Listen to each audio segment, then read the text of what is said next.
Hey guys, Fusebox back on Raid Shadow Legends, kind of. We're going to talk about it. Patch 5.20, actually a pretty solid patch. I just want to throw my 2 cents into the ring because there's a couple things I think are far better than I've heard anybody talking about. So just to tell you what I've been thinking, pretty easy to go through. We've got a lot of improvements. It's mostly positive. So let's start with Tavern Improvements. Yay, right? We definitely wanted this. Now we're able to level up heroes faster. It takes heroes out of the list when you're going through them. When you're trying to rank up, level up, if they're not available, they won't be in there. It just cleans it up, right? Simple quality of life improvement. So I give it an A. It could be better, but it's great. So if they keep working on things like this, they're going to keep a happy player base. And they lately have been doing a pretty good job. Honestly, they've been coming out with quality of life improvements. So Tavern Improvements is definitely good. Okay. We've got team setups. So this is solid. Again, we get extra slots. I like that. There's 15 slots now for general content, which does include dungeons and Doom Tower. I wish Doom Tower had its own because I make a lot of Doom Tower teams, and the more bosses they come out with, the more we need. But it also includes your clan boss teams. 15 is great. 15 is better than 10. We'll take it. There's PvE for Arena, and there's also Hydra. So you can make 15 different teams with all the new rotations. Experimentation, you're probably going to want that too. So pretty much a positive, nothing to complain about anyway.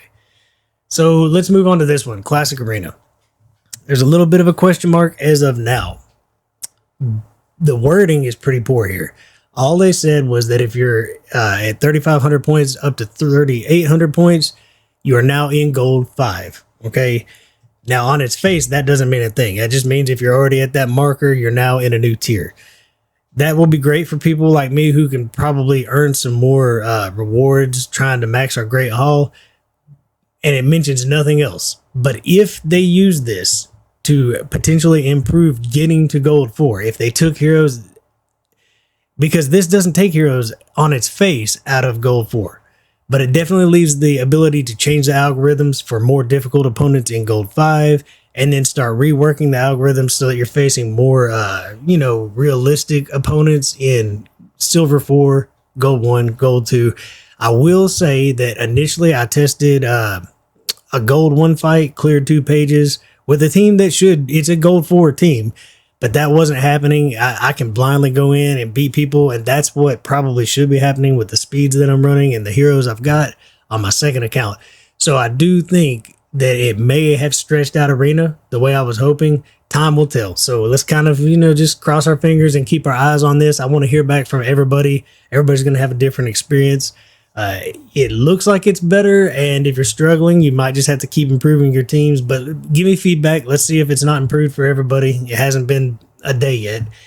Super raids and Doom Tower, all right, I'll take it. Double runs against the bosses, I'll take it. Nothing really to complain about there. Now, champion balances, I like this. Okay, we're gonna go over Tomb Angel pretty quickly if we can, but basically they are upping her speed by 10, much needed and very valuable. That's a great increase. Then we've got the aura skill added for attacking all battles. She is really all about damage, so that fits, might be usable somewhere.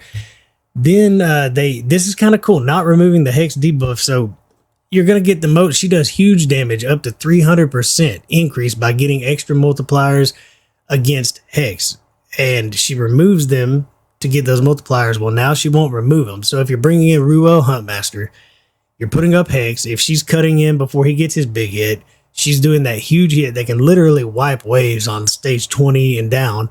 But if you're on stage 25, you get that huge hit. Well, now her cooldowns have gone down, including the move with an extra turn. That means her cooldowns are really coming back finally with a higher speed to that one move that you want, but it leaves hex up, meaning that if Ruel's on your team setting you up, you're still getting the benefit of extra damage against heroes. They still have hex on them. It actually slows them down a percentage. So definitely an improvement. It's a solid improvement all the way. Much better than she gets credit for. I use her because of her A1. A 6-turn hex is really good on the Head of Mischief, by the way. But by Stovis. This one is absolutely a great. First of all, this guy already can do good damage. I don't care what anybody says. I'm so tired of multipliers. I'm so tired of, I have to say it, time and time again. A multiplier is only as good as the number it is multiplying against, and that includes things like book damage before you do your multiplication. This guy has already had a godlike attack on his A1, a godlike attack on his A2, and then a strong attack on his A3. You're multiplying against the highest, to the best of my knowledge. There's been some power creep. There might be a new hero that's, gone past my radar, but definitely up until now has had the highest base attack value in the game. That means you're multiplying against the biggest 1795. It's ridiculously gross, but more importantly, the strong attack now is going to break defense 100% on the entire enemy team and lock them out, much like Corrado Fox Hunter. He's going to lock them out with a solid hit that actually breaks their defense, so he can be your debuffer as well as locking out the team in case anything goes wrong. I think this guy's going to be a pretty solid go-to hero. Now, Corrado's got a crazy passive that I really don't know how it works yet. We're going to have to get him and see, because I don't really know what it does. Let's be honest.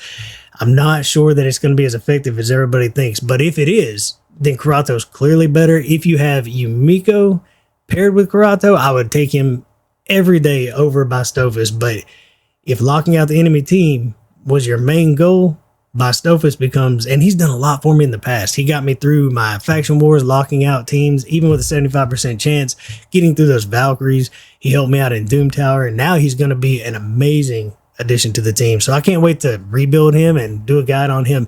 I'm excited about this more than anything. New champions, they all look amazing. Archbishop, we got Yamiko, I think my new favorite hero in the game. Definitely, I'm looking for her. I'm sure you've heard about her. We'll go over her when I properly can. But I mean, just this one skill. Come on. Decreases the cooldown by 3 on everybody on your team. Increases the enemies by 3.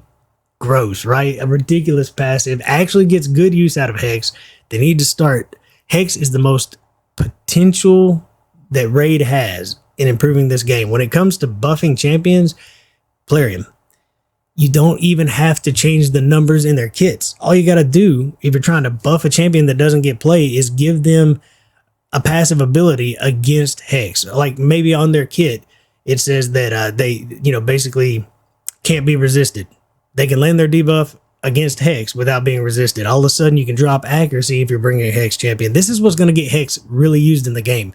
The potential is literally untapped. And this is a good example of how to use Hex. A very good. So if there's an old hero, Plarium, that you want to buff up and get people playing, give them some effects, passive effects against Hex, and you don't even have to change your kit. This will make a lot of heroes much stronger. All you got to do is increase crit damage against Hex enemies. Things like that. Anyways, I'll stop ranting about Hex. You've got I really didn't look over the epics. You've got access to all this. If I look over it later and see one that's worth talking about, we'll go in depth. Corrado Fox Hunter went live today. I haven't even gotten a point yet. I just got home, so I can't wait. I want him. He does lock out enemies on a consistent basis, much like with a different affinity. I like that affinity. Spirit affinity is pretty good in the arena. He does have an A2 that I expect to kill enemies. I expect it to hit like a truck. Looks like a very solid A1. The weakened's all right. And then he's got this passive is a big mess. I'm just telling you right now, if you read this and think it through, let's just figure this out. Because I don't know if this is crazy good. It reads to be ridiculously good. I don't know. I might have to get him. But here's one thing that if you haven't figured out by now, I've been talking to Discord about it. This is the only epic that you will be making, Filja. You'll have to make 4 copies of her, ascend her to 550, max her out, and ascend her to get your Fox Hunter. And then there are, 4 rares that you're going to earn over and over in the events. So you kind of know what you're looking at. You're going to want a bunch of blue potions, and the rest are pretty easy. They're all cool. I would like to mention Cagebound, A1 that puts a shield on himself. And that's pretty solid for 10% of his max HP. He's a defense-based champion, which is cool, but high HP, you get a shield every time he A1s. If he is in a destroy set, might be somebody who could actually take down the Scarab boss on his own. If you needed it, you probably just A1 the whole time to do it, though. But he's got an interesting kit. The rares are just rares, but he actually looked kind of interesting to me. Figured I'd throw it out there. Anyways, I've been busy. Sorry, guys. But thank you for sitting through it. Let me know. So far, it's pretty positive patch. I like when a patch comes out and they did give attention to quality of life. That we've got new champions that are amazing. So that's great. They're in the pool now. We've got definitely a solid.